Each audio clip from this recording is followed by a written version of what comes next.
Welcome to Web-Minded Computer Institute.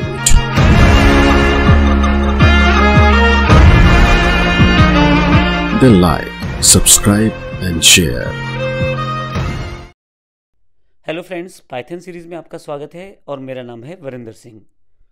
अगर आपने पहले किसी प्रोग्रामिंग लैंग्वेज में कार्य किया है जैसे C++, जावा इत्यादि, तो आपको डेटा टाइप्स की जानकारी रही होगी। लेकिन अगर नहीं भी किया है तो कोई बात नहीं, पाइथन में हम इसे बेसिक कॉन्सेप्ट से समझना शुरू करेंगे। बेसिकली इस पूरे सेशन में हम डेटा टाइप की जानकारी लेने वाले हैं। डेटा टाइप क्या है? जब भी आप किसी वेरिएबल में वैल्यू स्टोर करते हैं तो ज़रूरी ये रहता है कि बताया जाए कि वो वैल्यू किस प्रकार की है।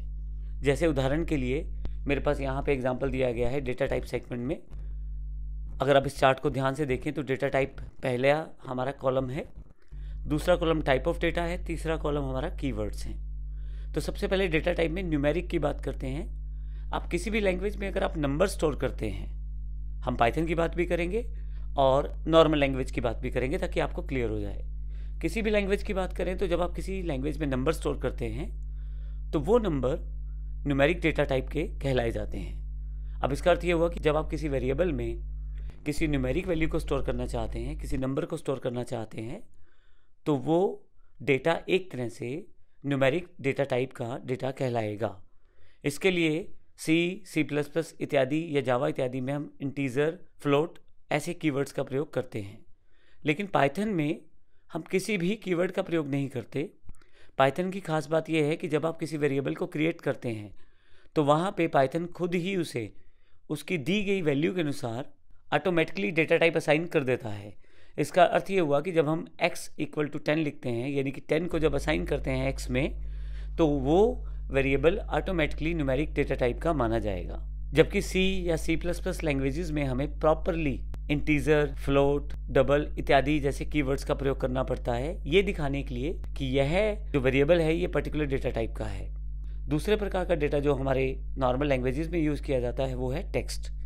अगर आप कोई करैक्टर लिखना चाहते हैं या नंबर ऑफ करैक्टर को इकट्ठा लिख के कुछ बड़ी लाइन लिखना चाहते हैं, जैसे मैंने यहाँ अम्बाला टाइप किया है, आप बड़ी बड़ी लाइन्स भी टाइप कर सकते हैं, तो ऐसी डेटा को हम टेक्सचुअल डेटा कहते हैं या टेक्स्ट डेटा टाइप का डेटा वो माना जाता है।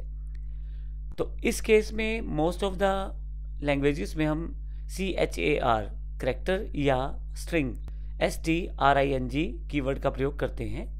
तो जब हमें करैक्टर टाइप डेटा स्टोर करना है या टेक्सचुअल डेटा स्टोर करना है, कुछ अक्षर स्टोर करने हैं, तो उस केस में हम उसे स्ट्रिंग मानते हैं। तो नॉर्मल लैंग्वेजेस में उसे स्ट्रिंग या करैक्टर कीवर्ड से प्रदर्शित किया जाता है, लेकिन जब हम पाइथन की बात करते हैं तो वहाँ पे किसी भी कीवर्ड को देने की ज़रूरत नहीं है। आप केवल वेरिएबल डिक्लेयर करें और उसमें वैल्यू असाइन कर दें। तीसरे प्रकार का जो डेटा है वो है बुलियन। अब यहाँ पे बुलियन की बात करें तो बुलियन का अर्थ है ट्रू या फॉल्स की तरह डेटा। अब नॉर्मली कई बार ऐसा होता है आपको प्रोग्रामिंग में ट्रू या फॉल्स वैल्यू को स्टोर करना है, तो ऐसे केस में इस वैल्यू को स्टोर करने के लिए आप बुलियन कीवर्ड का प्रयोग करते हैं नॉर्मल लैंग्वेजेस में। अर्थात जब बुलियन टाइप के वेरिएबल्स आप क्रिएट करते हैं और उनमें आप ट्रू वैल्यू को स्टोर कर सकते हैं। लेकिन पाइथन में फिर से किसी भी कीवर्ड का इस्तेमाल नहीं करना है। जब आप वैल्यू साइन करेंगे तो पाइथन खुद ही समझ लेगा कि यह डेटा बुलियन है, टेक्सचुअल है या न्यूमेरिक है।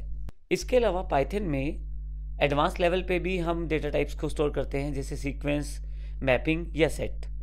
हम आने वाले सेशन में इन सभी डेटा टाइप्स की जानकारी लेने वाले हैं बारी बारी से, लेकिन अगले सेशन में बात करेंगे डेटा टाइप्स क्यों प्रयोग किए जाते हैं। मैंने इस सेशन में एक ब्रीफ ओवरव्यू दिया है कि डेटा टाइप्स है क्या, किस तरह के वेरिएबल्स डेटा को स्टोर कर सकते हैं, और डेटा टाइप के लिए अगर कीवर्ड्स प्रयोग किए जाते हैं तो नॉर्मल लैंग्वेज में प्रयोग किए जाते हैं, पाइथन में प्रयोग नहीं किए जाते। हम इन सब चीज़ों को प्रैक्टिकली भी देखेंगे, लेकिन आइए सबसे पहले अगले सेशन में हम बात करें डेटा टाइप्स की इंपॉर्टेंस की। धन्यवाद।